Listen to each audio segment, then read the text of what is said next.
Good evening, everyone. I'm Boaz, Ashkenazy, and I'm the CEO of Augmented AI Labs and the chapter president of the Applied AI Association.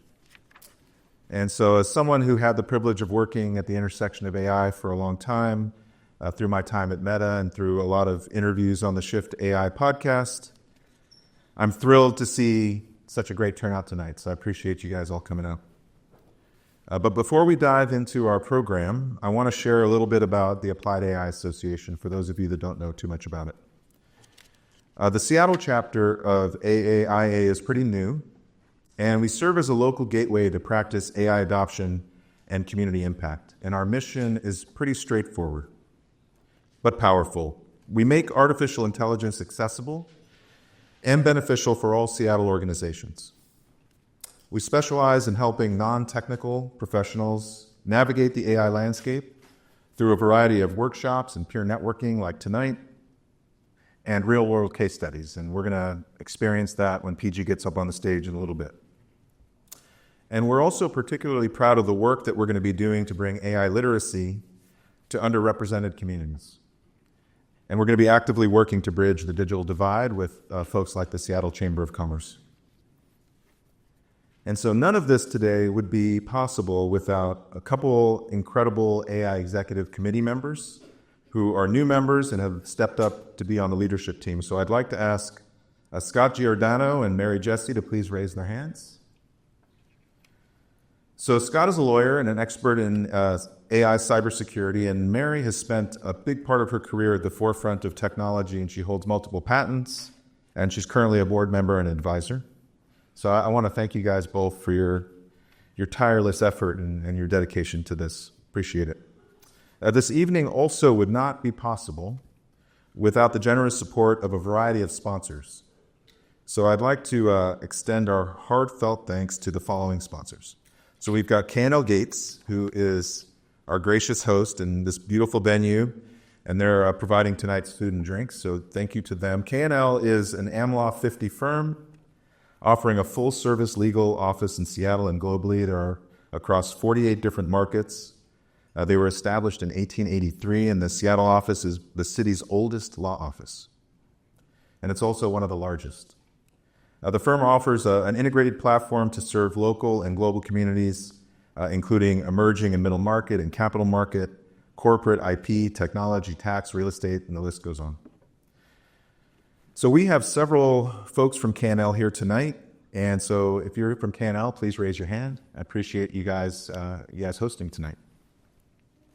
Smartsheet is also a sponsor, and Smartsheet not only supports our mission, but has provided our distinguished guests tonight, which we really appreciate. Smartsheet is the market leader in enterprise work management. I'm sure a lot of you guys know about Smartsheet because they're a Seattle powerhouse. They innovate across 85% of the Fortune 500 companies. And they've recently incorporated AI into their products, which we're going to discuss a bunch of details around that tonight. So if you're in the crowd from Smartsheet tonight, will you raise your hands? All right, there's a bunch of folks from the engineering team here too, so if you have questions about this after, I'd be sure to hit them up. The other sponsor is CIBC Innovation Bank. And CIBC offers growth and working capital solutions for high-growth software, and they're also in the digital health space, digital health companies. John Fleming is here tonight from CIBC. John, thank you. And then we also have Talent Reach. And Talent Reach is a certified minority business enterprise. It's voted one of the Washington's best places to work. And they bring a deep expertise in technology talent across lots of GTN business sectors. And I think Jeff, Tori, and Phil are here tonight, if I'm not mistaken. Yes. And I appreciate you guys, your support. And then the last is Augmented AI Labs. Augmented AI Labs is an innovative solutions provider that harnesses Gen AI to solve really hard and valuable business problems. We have one of our co-founders here, Larry Arnstein. Larry is a veteran in the AI space here in Seattle. He spent his career spinning out multiple venture businesses out of the University of Washington. And so I appreciate you being here and sponsoring. So, after this programming is done, we're going to stick around and network. And I really encourage everybody to tap some of the knowledge in this room because there's really, really deep AI knowledge in this space. And so I really thank you guys. Thank the sponsors for all your support. So speaking of our distinguished guests, yeah, thank you for your support. Appreciate it. So speaking of our distinguished guests, I'm honored to introduce our featured speaker for tonight, Praerit Garg, also known as PG. He's the president of product and innovation at Smartsheet.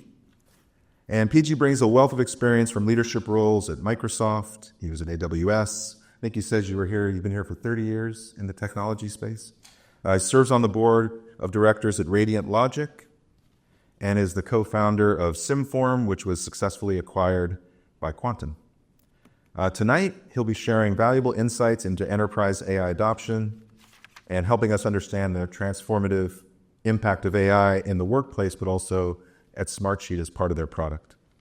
So I invite you up to the stage, and let's settle in for an interesting conversation. Please welcome PG.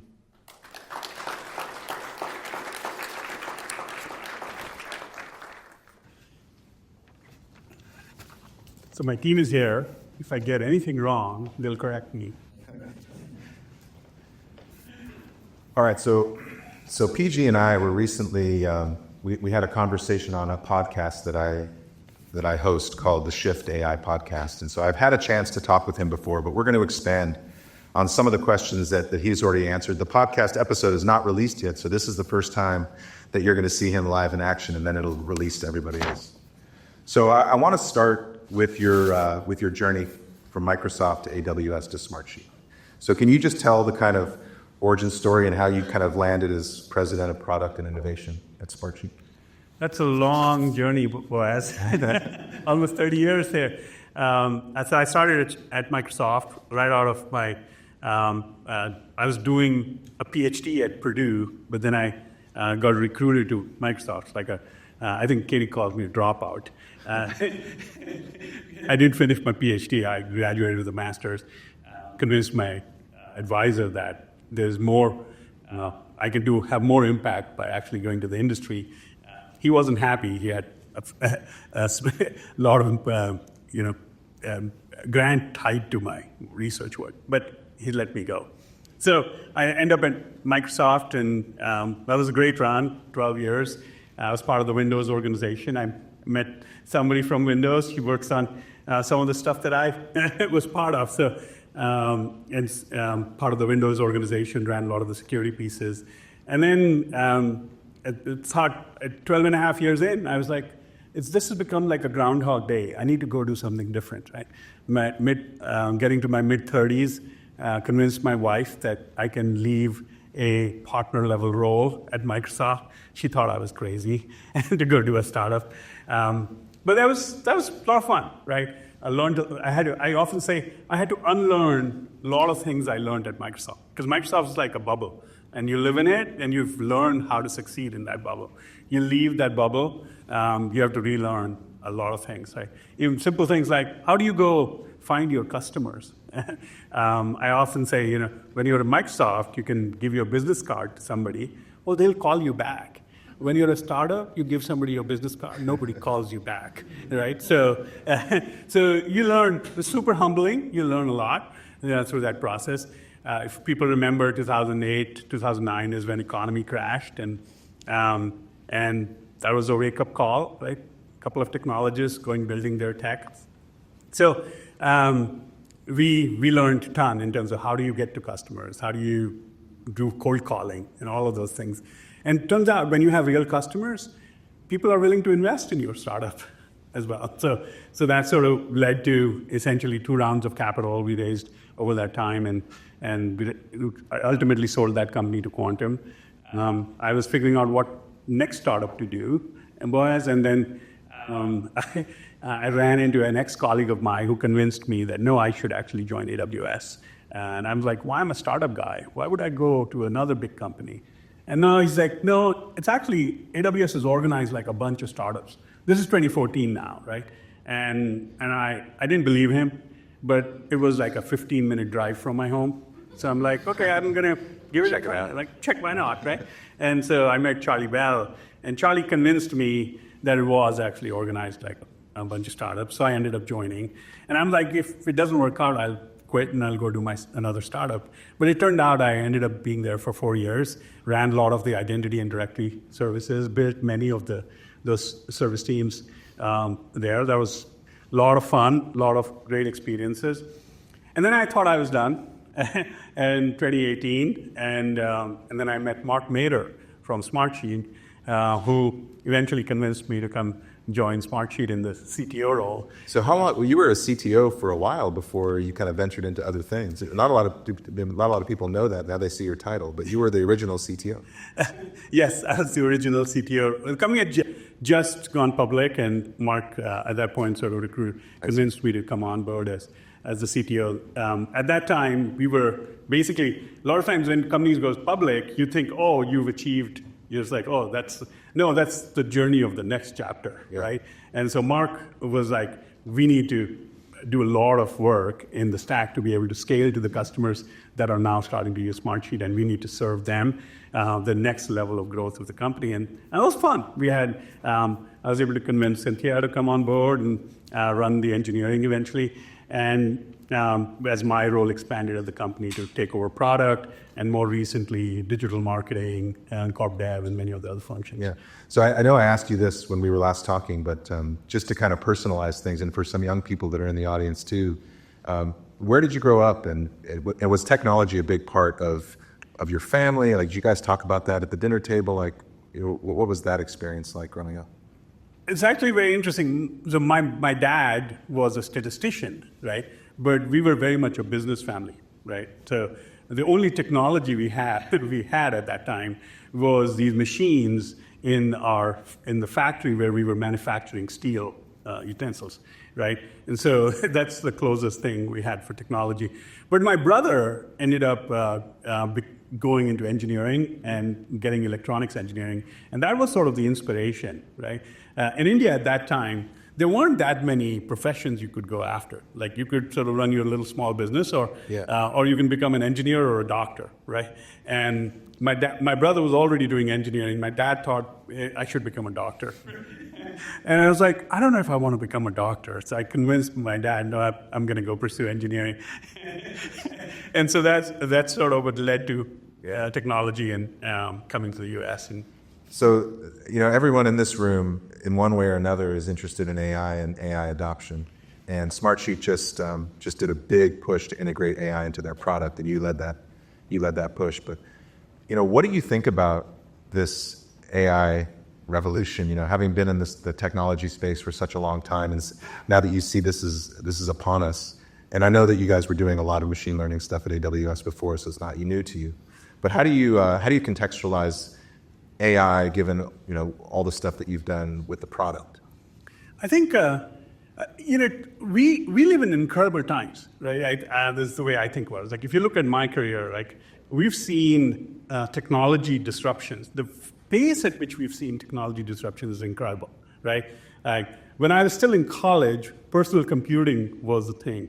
And then in the late 90s, we saw client-server computing. And then we saw the internet come and disrupt that. And then we saw the cloud come about and mobile computing. We've seen many phases of disruption. And I think generative AI is probably one of the next biggest one we'll see, right? And we at Smartsheet sort of, like, this is the best gift, technology gift we could have gotten, right?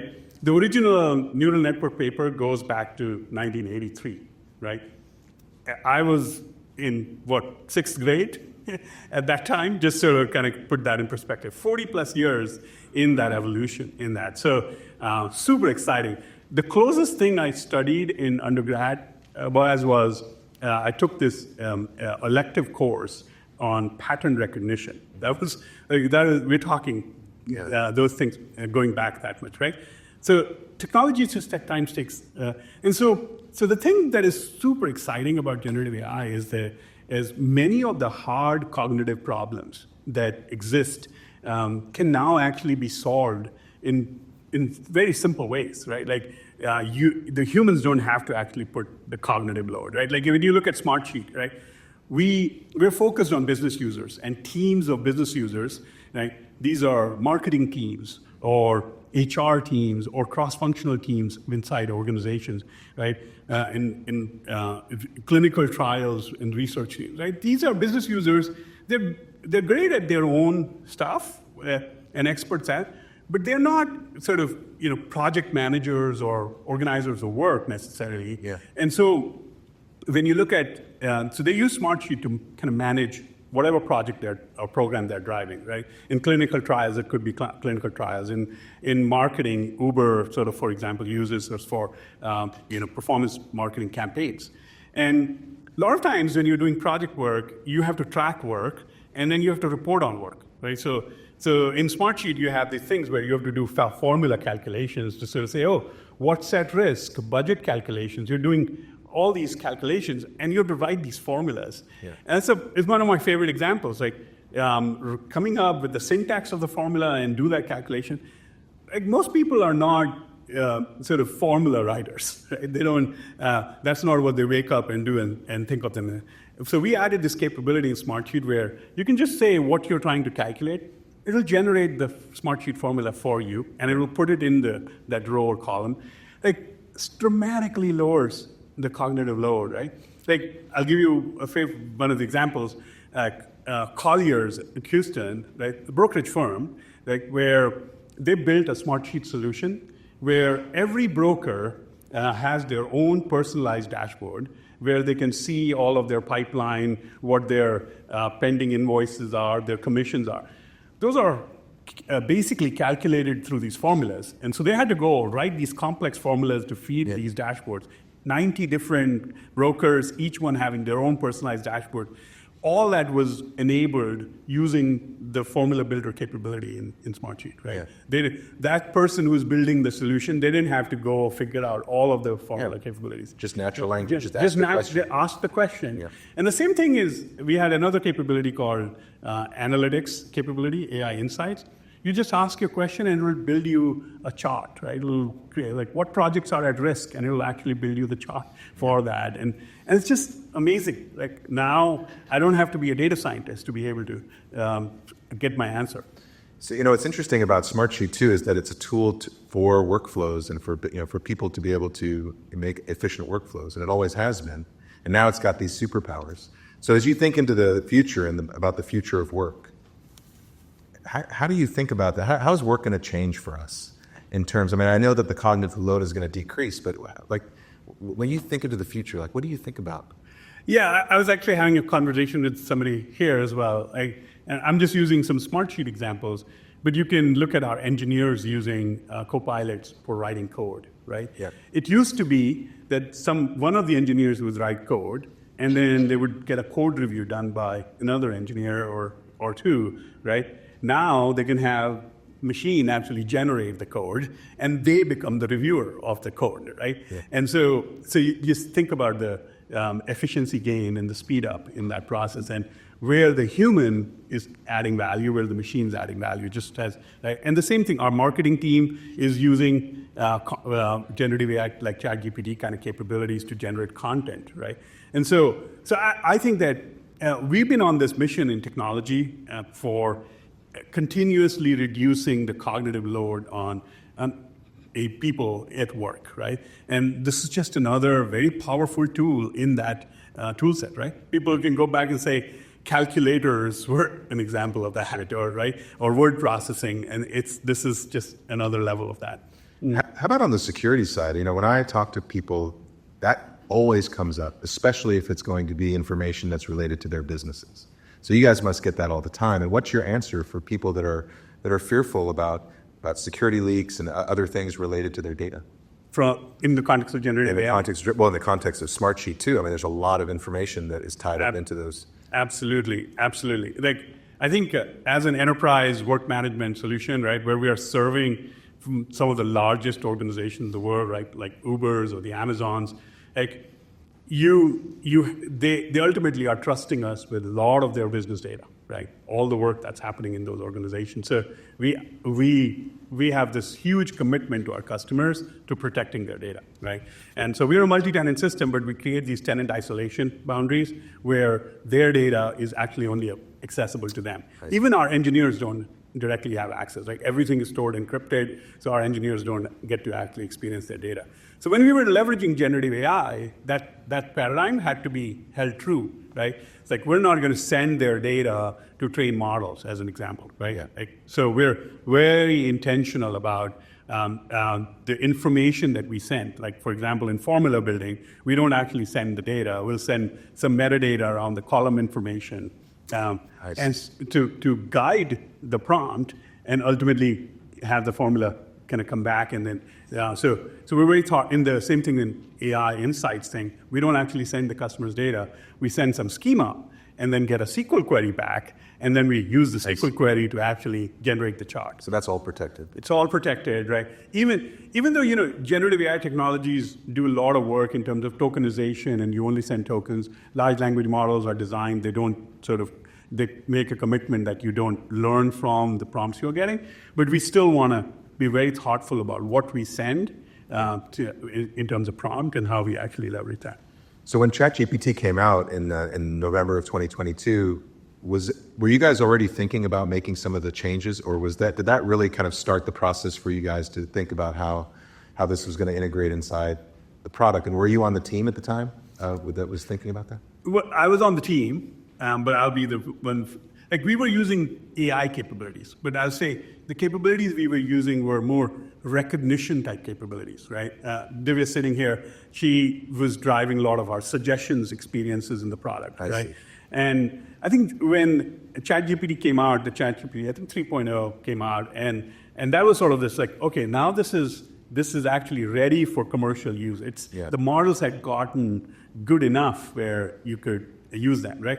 But like even there, I think the concerns around non-deterministic nature of responses, hallucination concerns, like there are a bunch of concerns, and programming an AI system or leveraging an AI system to create experiences is not the same as writing code as it has been historically, right? Can you explain that to some folks in the audience? Because I've heard that before, and I know it's kind of software 2.0.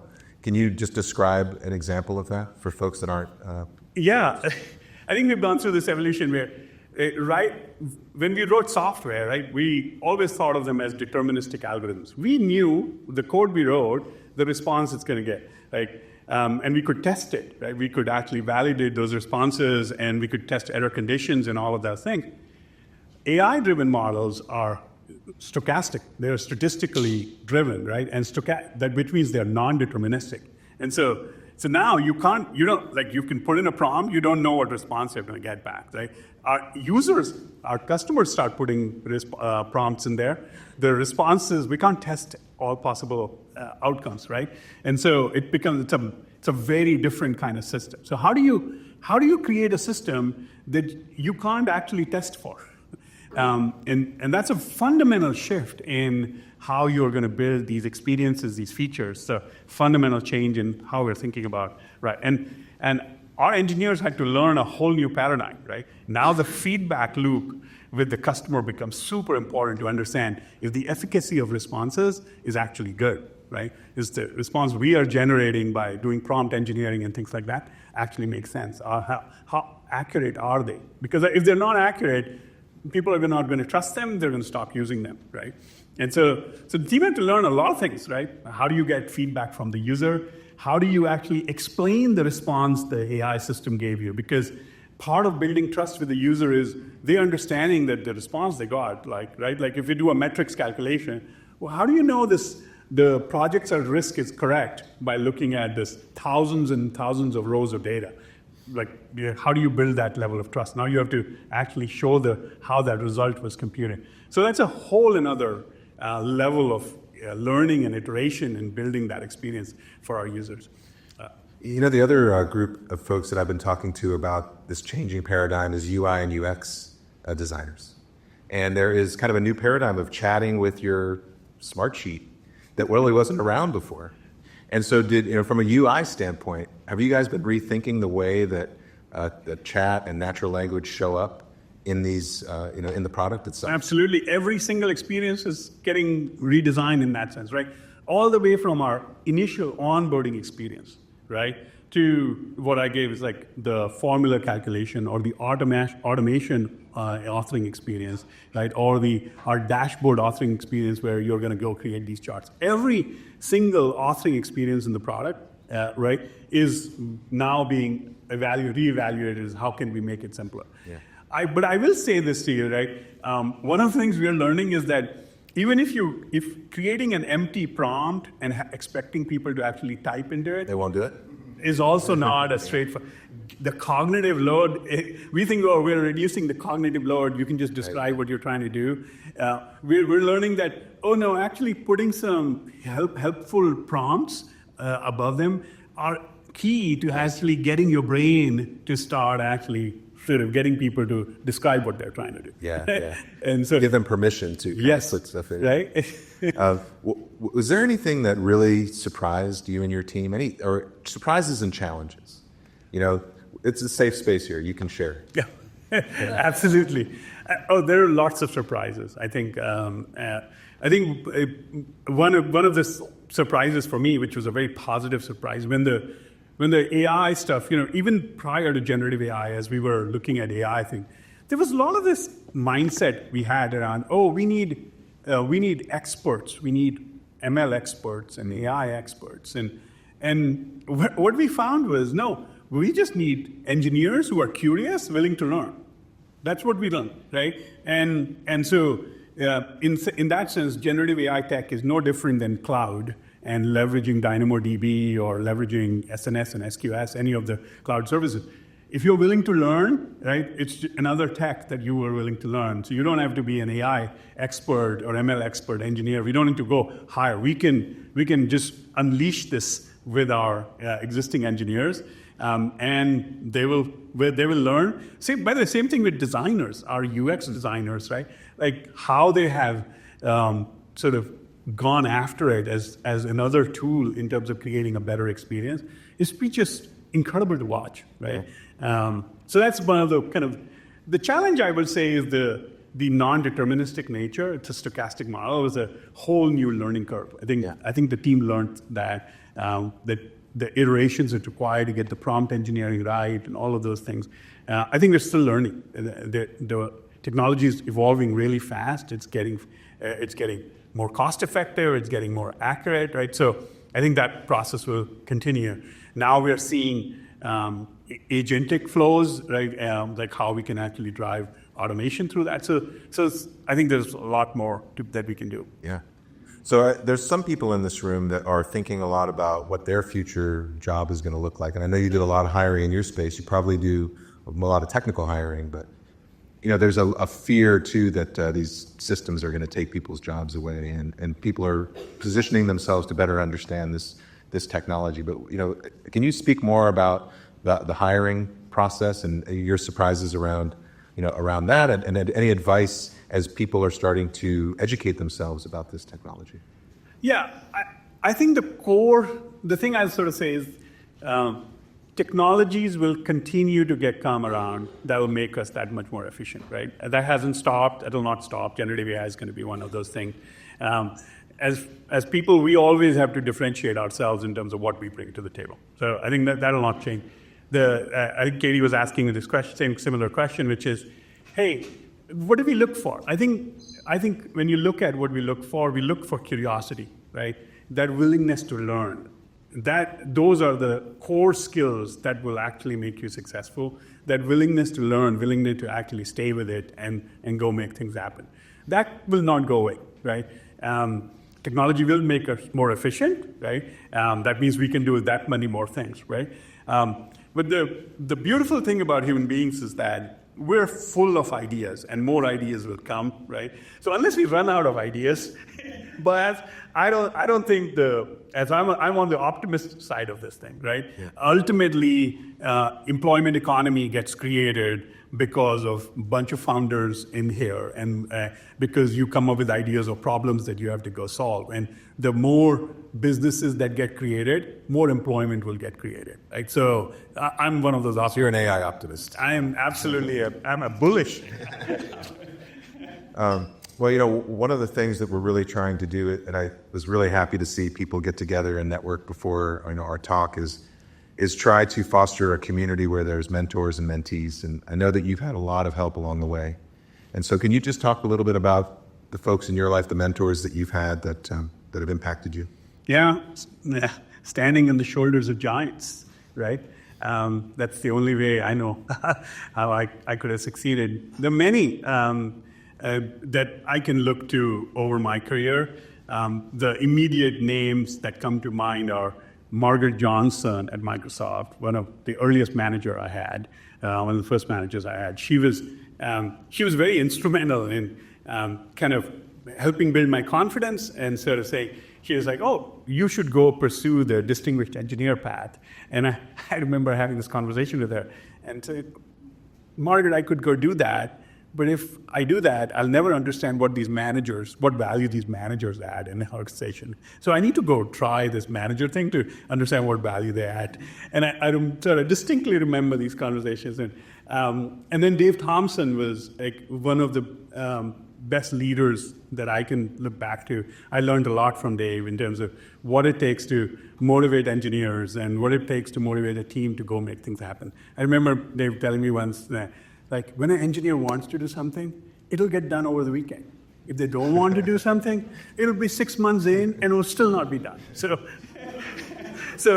there are nuggets like that you can always sort of remember. And but to be honest with you, I look everywhere around me. It's not just people I think today, even my daughter is a bit of a mentor for me, right? Like my older daughter, she graduated from Fordham and she's doing her own business in fashion, right? Like there are things she's doing I would have never imagined doing, like how she uses Instagram and TikTok to drive marketing and through influencer marketing. And like, it's just incredible to watch and the incredible things to learn from. So you can learn and you can have mentors all around you, right? Several of them sitting right here that I learned from as well. And so I think, let's not just focus on, I think we can learn a lot from each other, right? Yeah. As well. Absolutely. Well, I always, for those of you that do listen to the podcast, I always end with the same question. So I'm going to end it here with this question in 2 words. As you look into the future, how would you describe the future of work and collaboration, like the work that you're doing at Smartsheet, and the future of AI? So 2 words, but then you can elaborate. Sure. The 2 words that come to my mind are super bright. Okay. That's what's going to be the future of collaboration and the future of AI, right? Super, because I think that technology like AI is going to supercharge many of the things we do, right? And the future is just bright. I'm an optimist, right? Like I just told you about what I think we'll all benefit from it. I think it'll create that thinking space that for us, where we're not doing a lot of the what I call drudgery of work. We'll spend more time thinking, innovating, creating, and that's through that process we'll find more ideas out there and more problems to go solve. And that's a very bright future. Yeah, absolutely. Well, I want to give folks in the audience a chance to ask some questions too. We're just going to do a few, but if there's people that have a question, raise your hand, and we'll stand up and introduce yourself, and we'll take questions. Mary. You really want? Yeah, you just take. Jesse. And so one of the challenges with AI for businesses is that it costs money, right? Every time that it hits the cloud or and so how did you figure out how to charge customers for it? Because they're paid, for seat price. And it's not really necessarily something, it's really hard to sort of quantify, right? So how did you guys deal with the cost? That's a great question. So, and you can imagine there was a lot of debate internally about the cost and how do we want to monetize. I think pricing and packaging is as much art as science, and you have to be very thoughtful about it. Ultimately, you have to look at your customers and understand when they get value, how are they going to perceive that value, and how they're willing to pay for it, right? So we looked at we did a lot of empirical study of, okay, what is it really costing us, right? And And then also making some bets. You have to make some bets, right? Like, are the models going to get more efficient? Is the compute cost going to get more efficient? And so, right, like we're just at the beginning of this journey. We're not at the end of it. So you have to sort of draw that curve and say, okay, what is the right thing to do?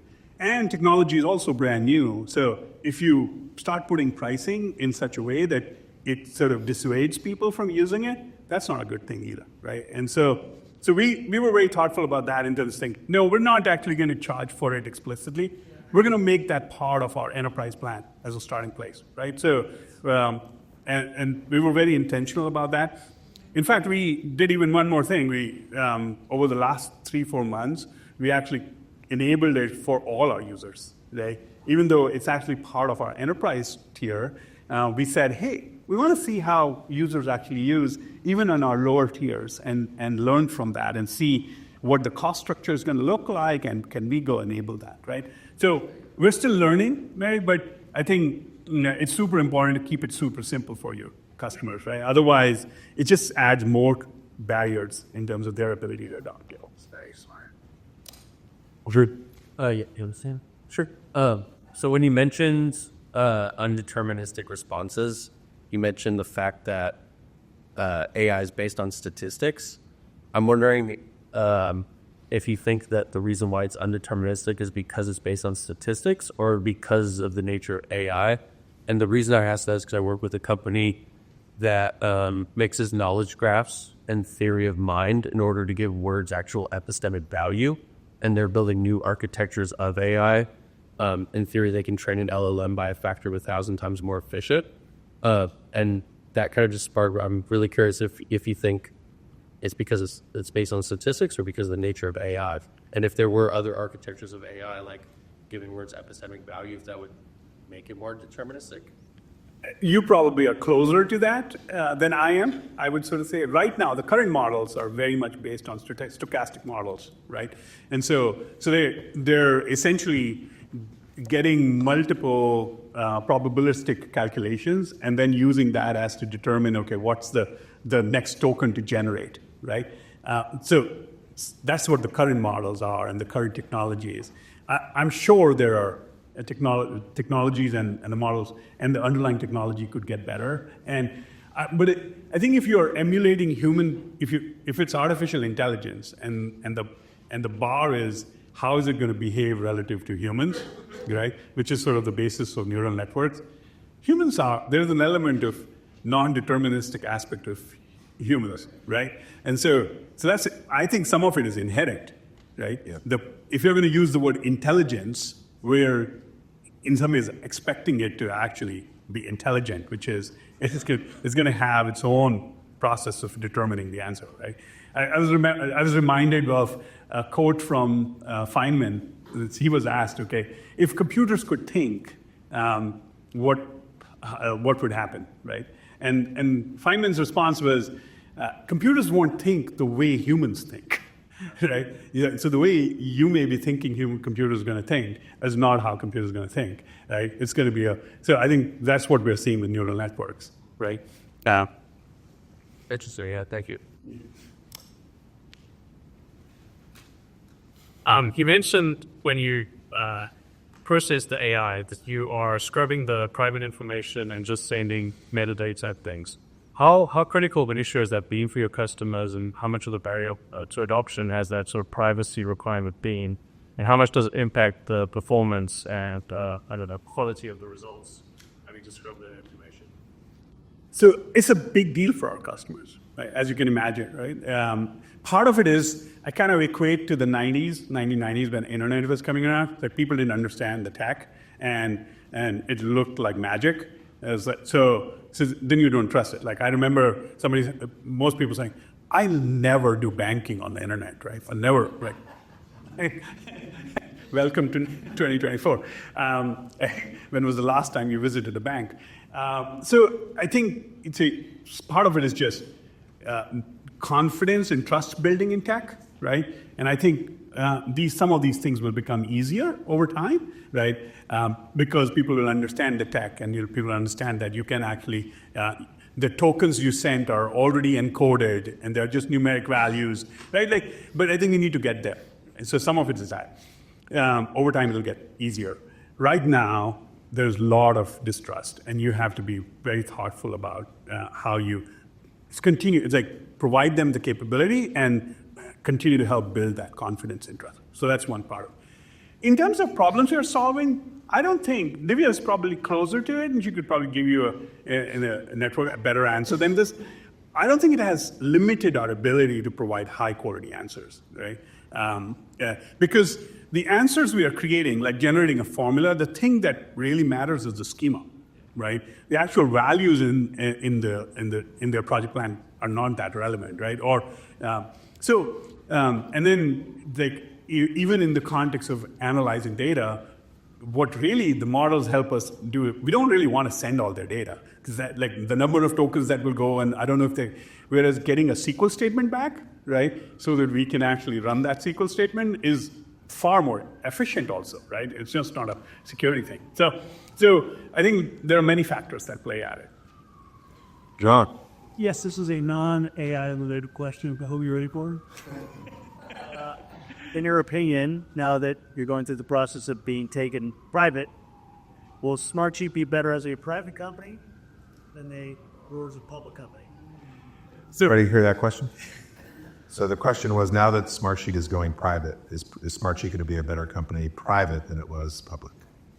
Well, remember, Smartsheet was private before it went public. So, so I think who our investors are is almost independent of the company itself, right? I think we're very excited about sort of taking the company private. Like once you've gone through the public thing, you realize all the overhead that comes, like the quarterly reporting and all of that stuff, right? That comes with it. So we're very excited about it. That the deal is not closed yet, so I can't say too much about what it's going to be like. But we are very optimistic and positive about it. We have a new set of investors. They're as invested in the company as we are, and we'll go from there. Good question. Yes. Up to now, we've been talking about information flows either within the four walls of the enterprise or between the enterprise and customers. How do you see AI changing the way that more ecosystem or webs of companies that are doing development together, but sure don't want to be exchanging their books? How do you see AI providing that kind of neutral, improving that neutral sandbox in which I can collaborate with other companies in real time to help build product? Can you give me an example of how what are you thinking? My business partner's in Spain. Yeah. A studio, he's a studio. We're making creative work, and we're charging each other for different types of activities, different types of transaction. You took one look at our tax system and said, good God, no. I took one look at his tax system and said, agree. But we need to actually come up with better ways of exchanging financial information so that we can concentrate more on developing the media that we love. You know, it kind of sucks when your business partner, you meet at 3:30 on a Sunday and go, all right, let's do the books. We'd much rather be creative. Thank you. Yeah, I think that one's hard to see where that's going to go. I think people are very motivated to collaborate on the things, like you want to collaborate on the creative stuff, right? And that doesn't mean the financial systems or the taxation systems, those problems will get. Now, generative AI may help you because the models are trained and understand the tax codes and all of that stuff, so you can ask the question. You don't have to be a tax expert to be able to do that. So I definitely think that those are sort of, I call it the low-hanging fruit in many cases, where you can ask questions and you can get answers and you don't have to spend your entire afternoon trying to understand a tax code, right? So there will be a lot of things like that, right? I think they're already seeing that with ChatGPT, right? There's lots of questions that I just ask ChatGPT now. and it's so much easier, right? Or Gemini on my phone. I'm an Android user, so. Well, I think we're going to move into our reception phase, and I think PG is going to stick around to answer any of your questions personally, which I appreciate you sticking out to do, and his team, which is really nice for you guys to come out. So I really want to thank you for taking the time with us today. I think this organization is trying to understand how AI is actually getting implemented inside businesses and inside large enterprises. And so getting some insight into how that is done is really powerful. So thank you very much. And